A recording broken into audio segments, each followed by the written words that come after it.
La drague n'a jamais été destinée à être autre chose que de la ferraille. Une carcasse rouillée abandonnée à la glace et aux eaux de crue, une expérience ratée qui se dissout lentement dans le paysage du Yukon. Son histoire, croyait-on, avait déjà été racontée et proprement conclue. Ce qui ne fonctionnait pas était laissé derrière, ce qui faisait mal était enterré. Le passé était censé rester scellé, enfermé derrière l'acier, et la négligence loin des conséquences, loin de la mémoire. Mais lorsque la serrure s'est finalement rendue, elle ne l'a pas fait de manière spectaculaire. Il n'y a pas eu de craquement triomphant, ni de cri violent du métal qui se libère. Au lieu de cela, elle a résisté. Elle a repoussé. Comme si la machine elle-même comprenait ce qui allait se passer et s'y opposait. Dans ce bref moment suspendu avant que quelqu'un ne parle, il est devenu évident qu'il ne s'agissait pas de démanteler un vieil équipement. Il s'agissait de déranger quelque chose qui avait été délibérément oublié. Et de ce qui se passe lorsque l'oubli finit par échouer. Le son venait dessous de la glace, et il était faux. Pas net, pas fort. Un bruit sourd et creux qui traversait la structure de la drague comme une réponse venant de quelque part au fond d'elle. Il roulait dans les couloirs d'acier sous les bottes, à travers les côtes de fer qui étaient restées silencieuses pendant des années. Il résonnait une fois, puis une autre, chaque répétition plus faible, plus lourde, comme s'il s'enfonçait au lieu de s'estomper. Tous les hommes se sont figés. Le vent du Yukon coupait le sol gelé, glissant à travers l'isolation, et la toile comme si elle n'était pas là, emportant ce son plus loin qu'il n'aurait dû aller. Il s'attardait dans l'air de façon anormale, comme si la terre elle-même s'était arrêtée pour écouter. La drague avait été déclarée morte il y a longtemps. Assez longtemps pour que les gens cessent de la considérer comme une machine et commencent à la voir comme un élément du paysage, une ombre imposante sur l'eau grise et le ciel épuisé, un monument à l'entêtement, à un Paris qui n'a jamais tenu ses promesses. Mais à l'instant où le panneau scellé s'est déplacé, cette illusion s'est effondrée. On n'avait plus l'impression de démonter, mais de franchir une frontière, de pénétrer dans un endroit où l'on n'était pas censé entrer. Quelqu'un a marmonné qu'il devrait peut-être s'arrêter. Les mots ont été prononcés à voix basse, presque en s'excusant, comme si même l'orateur n'y croyait pas vraiment. Personne n'a ri. Personne n'a répliqué. Ils sont simplement restés là, les outils, pendant inutilement dans leurs mains, les yeux fixés sur la couture. Parce que le verrou n'aurait pas dû exister. Ce détail a rongé tout le monde. Le panneau avait été soudé sur mesure, renforcé bien après que les jours de travail de la drague étaient censés être terminés. L'acier était plus épais que nécessaire, superposé avec intention. Le vieil équipement est dépouillé, il est récupéré, il est simplifié au fur et à mesure que sa valeur s'épuise. Il n'est pas blindé. Pourtant, il avait été fortifié, protégé. Le métal portait des cicatrices d'inspection de main qui avaient tracé ses bords à maintes reprises au fil des ans sans jamais l'ouvrir. Celui qui l'avait scellé avait anticipé la curiosité et planifié en conséquence. La nouvelle s'est rapidement répandue que Tony était en route. Ce seul fait changeait l'atmosphère. Les conversations s'arrêtaient au milieu de la pensée. Les outils étaient posés avec soin, presque avec révérence, comme si le bruit lui-même pouvait provoquer quelque chose. La relation de Tony avec la drague était légendaire. Il l'avait défendue quand tout le monde s'en moquait. Il y avait investi de l'argent, du temps, de la réputation. Il avait refusé de la laisser partir longtemps après que la logique ait dit qu'elle aurait dû être abandonnée. Des années plus tôt, quelqu'un avait posé une question sur cette même section. Tony n'avait pas élevé la voix à l'époque. Il n'avait pas donné d'explication. Il avait simplement dit « laissez tomber ». 2 mots, absolus. Lorsqu'il arriva, il n'y eut pas d'explosion, pas de tempête de colère, pas d'éruption comme les gens s'y attendaient lorsque les limites avaient été franchies. Il entra lentement ses bottes, crissant sur le givre, son souffle troublant l'air. Ses yeux se portèrent directement sur la couture, ignorant tout le reste. Il n'a pas crié, il n'a pas juré, il a regardé fixement. Cette concentration a vidé le groupe de son air. Sa mâchoire s'est resserrée comme lorsqu'il calculait sans réagir. Pendant un instant, on a eu l'impression que le temps allait se refermer sur lui-même. Comme s'il allait leur ordonner de s'éloigner à nouveau et fermer cet endroit par la seule force de sa volonté. Le moment s'est étiré puis il est passé. Tony n'a rien dit. Ce silence était plus lourd que n'importe quel ordre. Un silence de sa part signifiait que quelque chose avait changé. La coupe finale commença lentement, douloureusement lentement. La torche traça le saut centimètre par centimètre, chaque mouvement étant négocié plutôt que pris. Personne ne se précipita, personne ne plaisanta. Même la drague sembla résister, le métal gémissant faiblement comme s'il protestait contre la violation. Lorsque le joint s'est enfin rompu, l'air froid s'est engouffré à l'intérieur, puis l'odeur est apparue. Tout le monde s'est arrêté là où il se trouvait. Ce n'était pas de l'huile, ni du carburant, ni de la boue de rivière. Ça sentait le vieux, le préservé. Comme du papier laissé trop longtemps dans un sous-sol humide. Comme quelque chose qui avait attendu sans être dérangé pendant des décennies. Le genre d'odeur que les machines ne sont pas censées avoir. Le genre d'odeur qui appartient à la mémoire. À l'intérieur des ombres s'accrochent à des formes qui n'ont pas de sens au premier abord. La lumière traverse des lignes qui ne sont pas aléatoires, des coins, des angles. La géométrie indubitable de contenants disposés délibérément. Des caisses, empilées, certaines en bois, d'autres renforcées par des bandes de métal, toutes scellées, toutes placées avec soin. Un objet bien enveloppé dans une toile cirée était calé contre le mur du fond, positionné de manière à ne pas pouvoir bouger quel que soit le mouvement de la drague. Il ne s'agissait pas de stockage, mais de préservation. Il n'y a pas eu d'or qui a jailli, pas de révélation cinématographique, pas d'explication instantanée qui a fait que tout s'est mis en place, pas de récompense éclatante qui justifie des années de secret. Au lieu de cela, c'est la tension qui se répand épaisse, lourde.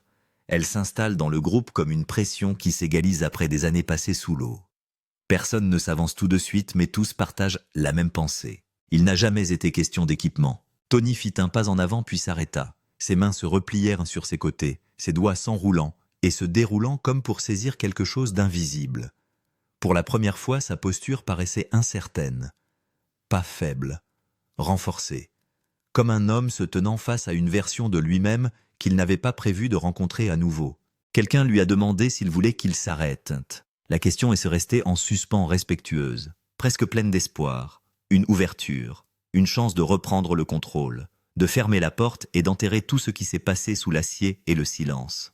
Tony secoua la tête une fois, à peine. « Ouvrez-le » dit-il. Sa voix s'était ferme mais plus grave que d'habitude. Ce n'était pas l'aboiement de commandement que tout le monde connaissait, quelque chose de plus proche de l'acceptation, de la résignation. Alors que la première caisse se déplaçait sous les mains des hommes, que la poussière s'élevait dans l'air froid, il est devenu évident pour toutes les personnes présentes que ce moment n'avait rien à voir avec la drague. C'était une question de temps. Des choix faits il y a longtemps et mis sous scellé avec la certitude que personne ne viendrait jamais les chercher. La conviction que si quelque chose reste caché assez longtemps, il cesse d'exister. La drague n'est pas morte tranquillement, elle a attendu. Et maintenant, le seau étant brisé, c'en était fini de l'attente. Bien avant que les caméras ne le suivent à travers la toundra, Tony Beats avait déjà décidé de la tournure que prendrait son histoire.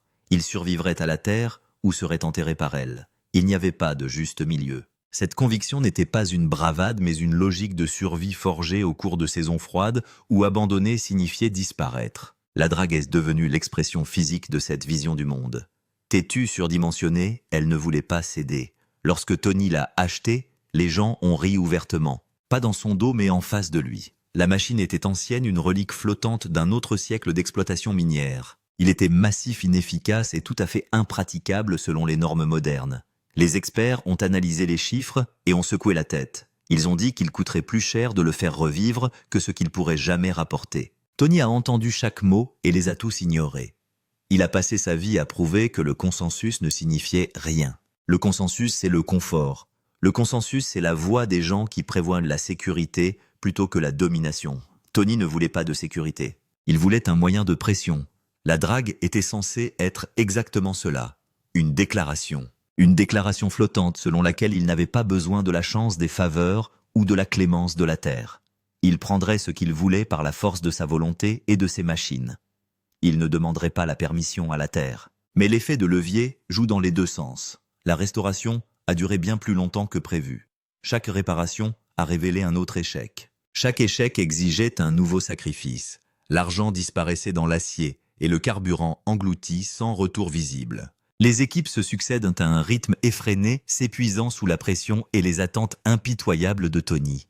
Les hommes arrivent confiants et repartent épuisés, ébranlés par un projet qui refuse de se stabiliser. Pourtant, Tony persévère. Ce que peu de gens ont remarqué, c'est à quel point la drague l'a changé au fil des ans. Au début, c'était subtil. Tony a cessé de parler de l'avenir comme il le faisait auparavant. Il parlait moins d'expansion, moins de saisons à venir, moins de ce qui allait suivre. Au lieu de cela, il a commencé à garder le passé.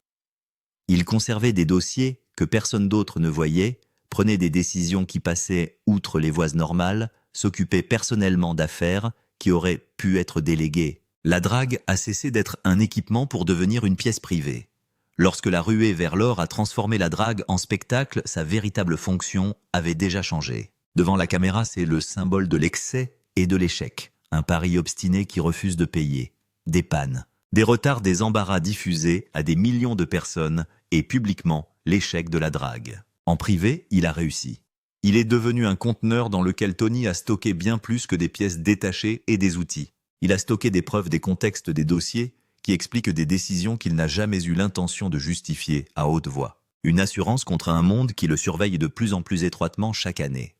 L'exploitation minière a toujours été brutale, mais la célébrité a introduit un nouveau danger, la mémoire. Des questions qui ne s'effacent pas, des regards qui s'attardent. La drague peut avaler tout cela. Le compartiment scellé a été ajouté à un moment donné. Pas lors de la restauration d'origine, mais plus tard discrètement. Ce n'était ni un accident, ni un raccourci. C'était une construction sur mesure renforcée et conçue pour survivre à l'eau, au temps et à la curiosité. Le genre de choses construites par quelqu'un qui comprenait la permanence et supposait qu'il ne serait peut-être pas toujours là pour s'expliquer. Elle a été construite pour survivre à la conversation. L'ironie, c'est que Tony n'a jamais prévu que la drague devienne son confessionnal. Il n'a jamais voulu qu'elle raconte son histoire. Il avait prévu d'en faire sa tombe. Un endroit où les vérités gênantes pourraient être enterrées suffisamment profondément pour que le temps lui-même les oublie, même si les gens ne les oublient jamais. Le silence comme monnaie d'échange. Travailler pour Tony signifiait apprendre un rythme spécifique.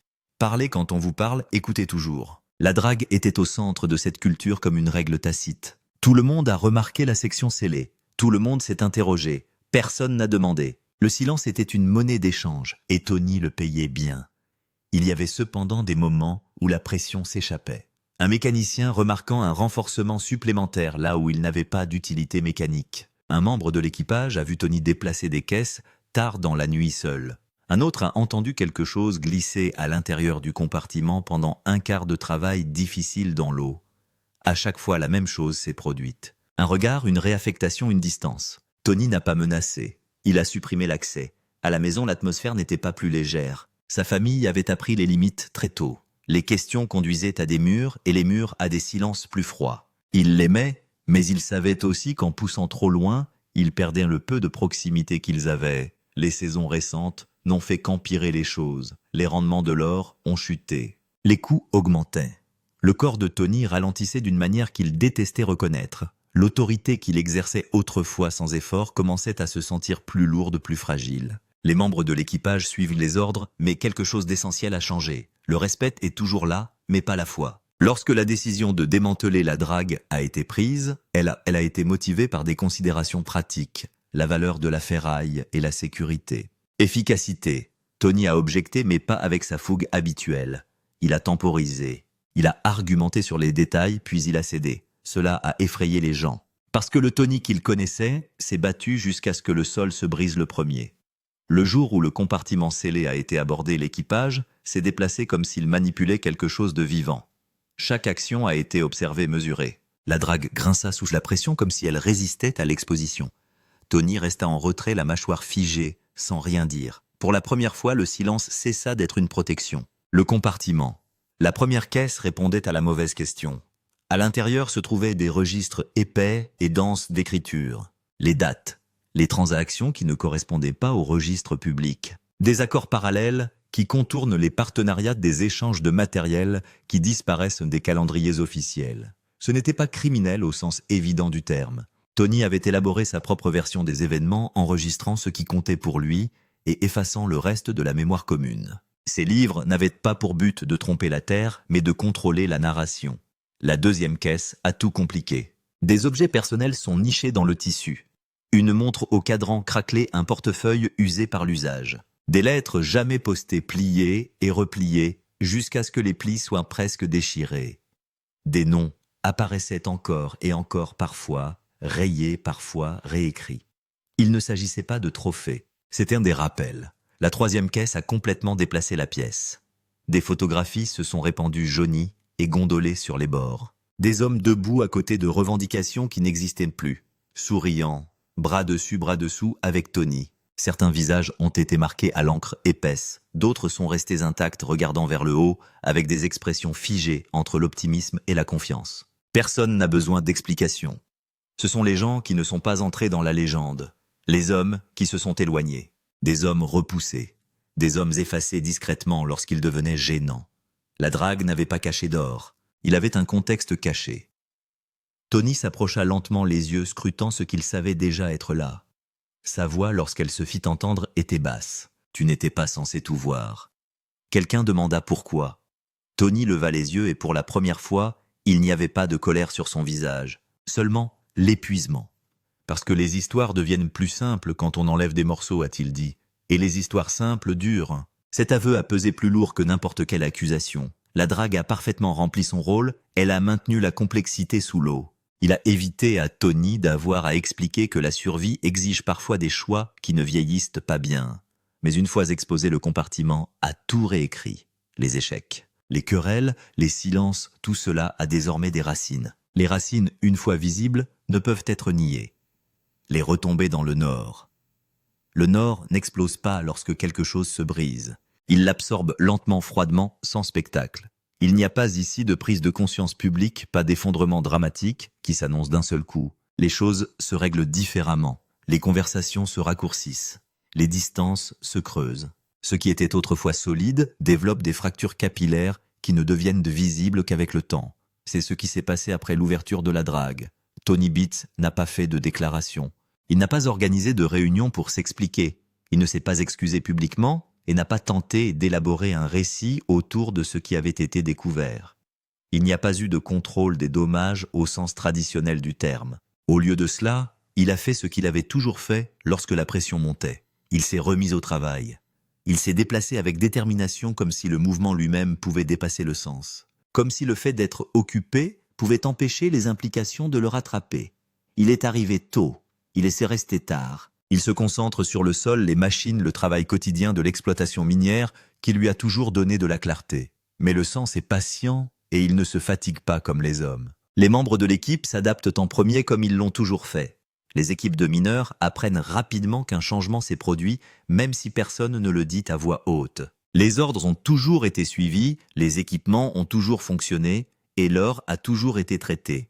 En apparence, rien n'est cassé, mais en réalité, tout a changé.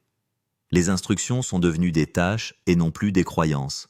Les hommes faisaient ce qu'on leur disait, mais sans l'ancienne certitude qui les avait autrefois liés à la vision de Tony.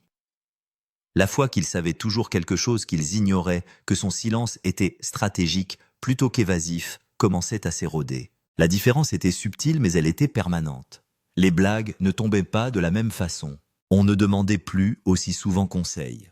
Lorsque Tony parlait, les gens l'écoutaient, mais ils ne se penchaient plus sur lui. L'autorité demeurait. Mais l'intimité a disparu. Le respect a survécu, la confiance s'est amoindrie. À la maison, le changement a été plus profond. Les conversations familiales sont devenues plus lourdes, alourdies par des objets et des noms qui avaient été repoussés pendant des décennies. Les objets contenus dans ces caisses soulèvent des questions que l'on avait soigneusement évitées, non par ignorance mais par survie. Il est plus facile de vivre à côté du silence que d'affronter ce qu'il peut contenir. Des réponses ont été apportées. Tony a expliqué certaines décisions, clarifié des échéances, fourni des éléments de contexte lorsqu'il estimait qu'ils étaient importants.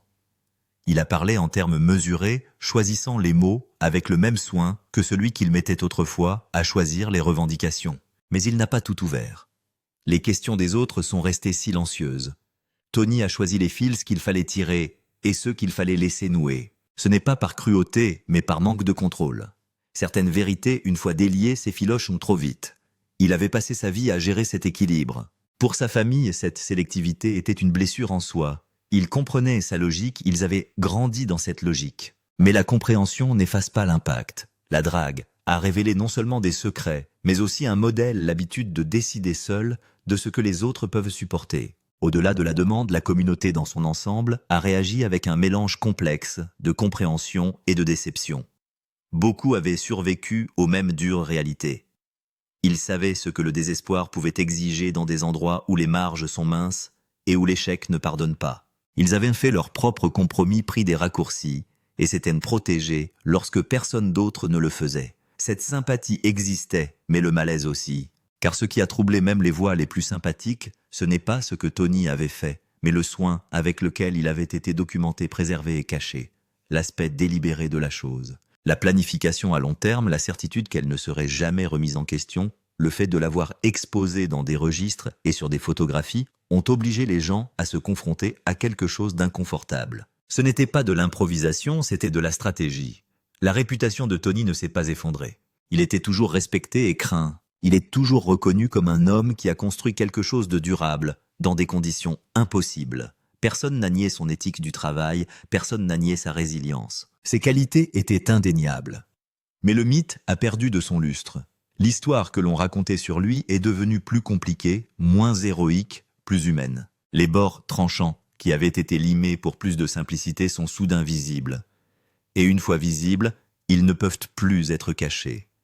La drague dont on s'était moqué pour ses échecs est devenue la chose la plus réussie qu'il ait jamais construite. Non pas parce qu'il a produit de l'or, mais parce qu'il a fait ce pourquoi il avait été conçu.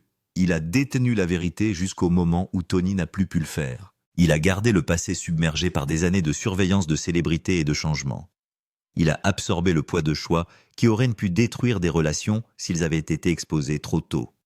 Il a servi de tampon entre ce que Tony avait été et ce que le monde croyait qu'il était. En ce sens, il était parfait. Dans les moments d'intimité, Tony est se retourné dans l'espace vide où il se trouvait auparavant. Il n'y a pas eu de cérémonie, pas de public, juste lui debout au bord de la concession regardant l'eau qui se déplaçait sans hésitation. La drague n'était plus là. Réduits à l'état de ferraille et de souvenir. L'eau n'a pas reconnu son absence. La terre ne s'est pas souvenue. C'est peut-être la leçon la plus difficile à retenir. Non pas que les secrets sortent, non pas que les réputations changent, mais que la terre, celle-là même qu'il a combattue toute sa vie, soit indifférente à son histoire. Elle ne s'est pas souciée de ce qu'il a caché, ni de ce qu'il a construit. Elle a simplement enduré. Et là, avec l'espace vide et la vérité qui n'était plus contenue, Tony s'est retrouvé avec la seule chose qu'il ne pouvait ni stocker, ni sceller, ni contrôler. Ce qui restait. Ce qui reste quand l'eau s'écoule. Une fois la drague partie, le sol semblait différent, moins chargé, plus honnête. L'espace qu'elle occupait autrefois a d'abord semblé erroné, comme une dent manquante dans un sourire familier. Pendant des années, la drague a dominé la concession. Non seulement physiquement, mais aussi psychologiquement. Sa présence imposante avait dicté le mouvement, l'attention et la discussion. Maintenant, il n'y a plus que le sol ouvert et l'eau qui s'écoule lentement, indifférente à ce qui a été enlevé. Cette indifférence a perduré. Tony Beats l'a immédiatement remarqué. Il n'en a pas parlé, mais il est retourné sur le site plus souvent que nécessaire. Il se tenait à l'endroit où la drague avait été installée, les mains sur les hanches, fixant l'absence comme si elle pouvait s'expliquer d'elle-même. Il n'y a pas eu de cérémonie pour marquer la fin, pas de reconnaissance, au-delà de la réalité pratique que la drague n'existait plus. Et pourtant, tout a changé. Tony a visiblement vieilli dans les mois qui ont suivi, mais pas de la façon dont les gens s'y attendent lorsque le scandale ou l'exposition font des ravages. Il n'y a pas eu d'effondrement ni d'effritement. Ce qui a changé est plus subtil. Ses épaules se sont détendues, ses mouvements ont ralenti sans résistance. Il a dormi différemment. Il parle moins, mais avec plus d'attention. Ce n'est pas la honte qui le marque, c'est la libération. Porter un passé scellé exige une vigilance constante. Cela demande de l'énergie. Une attention portée non seulement à ce que l'on fait, mais aussi à ce que l'on ne dit jamais. Chaque conversation devient un calcul. Chaque relation contient des limites qui ne peuvent être franchies sans conséquence. Avec le temps, cette vigilance devient indiscernable de l'identité. Laisser le passé remonter à la surface demande une toute autre chose. Il faut l'accepter. Tony n'a pas essayé de réécrire l'histoire une nouvelle fois. C'est peut-être le changement le plus surprenant de tous. Il y avait des possibilités d'adoucir le récit, de le contextualiser de manière sélective, de se présenter comme le produit de conditions difficiles plutôt que comme l'architecte de choix difficiles. Il n'a rien fait de tout cela. Il a compris instinctivement quelque chose qui échappe souvent aux autres. Une histoire trop souvent réécrite perd de sa crédibilité. Il acceptait que la version actuelle soit incomplète. Toutes les histoires le sont, mais celle-ci était plus vraie que la légende qui l'avait précédée. Il contenait une contradiction, un malaise, et laissait place au doute. C'est ce qui l'a rendu plus solide que le mythe. L'exploitation minière s'est poursuivie. Il le fallait. La Terre ne s'arrête pas pour réfléchir. Il faut encore travailler sur les revendications et entretenir le matériel. Les équipes ont besoin d'être dirigées. Tony reprend le rythme qui a structuré sa vie pendant des décennies, mais le rythme est modifié. L'urgence n'est plus là. Ce n'est pas la motivation qui est restée, mais le côté défensif qui aiguisait autrefois tout ce qu'il faisait. Le silence qu'il avait protégé pendant si longtemps n'avait plus la même fonction. Il n'avait plus besoin de protéger quoi que ce soit. Ce silence s'est transformé en quelque chose d'autre, l'espace. Les membres de l'équipage ont remarqué le changement avant que Tony ne le reconnaisse lui-même. Il écoutait plus longtemps, interrompait moins et déléguait plus qu'avant. Les décisions étaient toujours fermes, mais moins réactives. L'autorité restait intacte, mais elle ne s'appuyait plus sur l'intimidation ou le mystère pour se maintenir. Pour certains, cela le rendait plus humain. Pour d'autres, cela le rendait plus difficile à lire. À la maison, le changement était plus compliqué. La drague avait fonctionné comme une frontière tacite pendant des années. Sans elle, les conversations se sont étendues à des territoires qui avaient été fermés par nécessité. Toutes ces conversations n'ont pas trouvé de solution. Certains se sont terminés là où ils avaient commencé avec une compréhension mais pas d'accord. D'autres ont mis à jour des blessures qui avaient mal cicatrisé. Des cicatrices se sont formées autour d'un contexte manquant. Tony n'a pas prétendu le contraire. Il n'a pas offert de solution là où il n'y en avait pas. Ce qu'il a offert à la place, c'est la présence. Il est resté dans la salle pour les discussions alors qu'il aurait autrefois terminé plus tôt. Il a absorbé l'inconfort au lieu de le détourner. Ce n'était pas une pénitence mais un ajustement. Le recalibrage d'un homme qui n'est plus gardien d'une chambre forte. La drague a appris à tous les participants une vérité tranquille. Les secrets ne disparaissent pas simplement parce qu'ils sont bien enterrés. Ils changent de forme. Ils exercent une pression et exigent un entretien. Plus ils sont cachés profondément, plus ils exercent une force sur tout ce qui est construit au-dessus d'eux. On peut enterrer l'histoire sous l'acier et l'eau. On peut l'enfermer et appeler cela de la survie. Dans les environnements difficiles, la survie exige souvent ce genre de raisonnement. Tony en avait vécu, s'en était nourri. Mais le temps finit par mettre à l'épreuve tous les seaux, parfois lentement, parfois d'un seul coup. Et lorsqu'un seau se brise, ce qui compte n'est pas ce que vous avez caché. C'est déjà fait. La terre ne juge pas l'acte de se cacher, elle n'en révèle que les conséquences. Ce qui compte, c'est ce que l'on est prêt à accepter, une fois que l'on a vu la vérité. Tony a appris que vivre avec la vérité n'est pas une question de rédemption ou de pardon, mais d'intégration. Il s'agit de permettre à ce qui était caché d'exister aux côtés de ce qui est visible sans chercher à dominer la narration. La drague a disparu réduite à l'état de ferraille éparpillée dans les cours et la mémoire. Son acier ne tient plus rien ensemble. Ses compartiments sont vides. Son silence a pris fin. Mais ce qu'il a révélé n'a pas détruit Tony Beats. Dans le nord, la clarté est rare, elle arrive lentement façonnée par le froid et le temps. Et une fois qu'elle s'est installée, elle reste.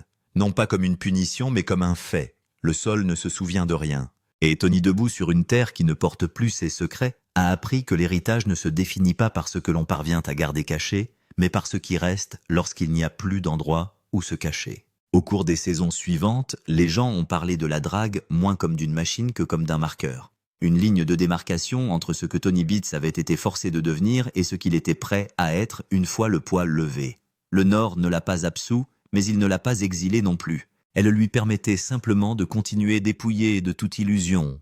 C'était peut-être là la tranquille miséricorde de tout cela. L'héritage, Tony l'a compris, n'est pas un monument que l'on construit et que l'on défend. C'est un résidu qui persiste dans la façon dont les gens prononcent votre nom en votre absence.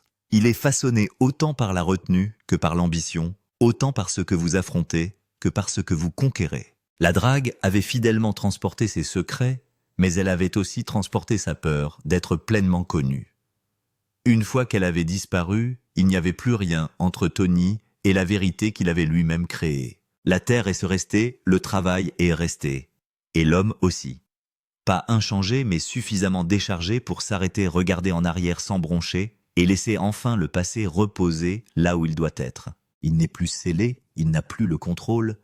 Il fait simplement partie de la terre qu'il a passé sa vie à essayer de maîtriser. Les secrets ne disparaissent pas dans le nord, ils attendent. Ils s'installent dans l'acier, dans l'eau, dans le silence suffisamment patient pour survivre à ceux qui les ont enterrés. Tony Beats a construit son héritage en endurant ce que d'autres ne pouvaient pas. Mais l'endurance a toujours un coût. Si cette histoire a changé votre façon de voir Tony Beats et le véritable poids de l'héritage, faites-nous part de vos réflexions ci-dessous. Parce que le vrai drame n'est jamais ce qui est extrait du sol, c'est ce qui finit par surgir lorsque le sol cède.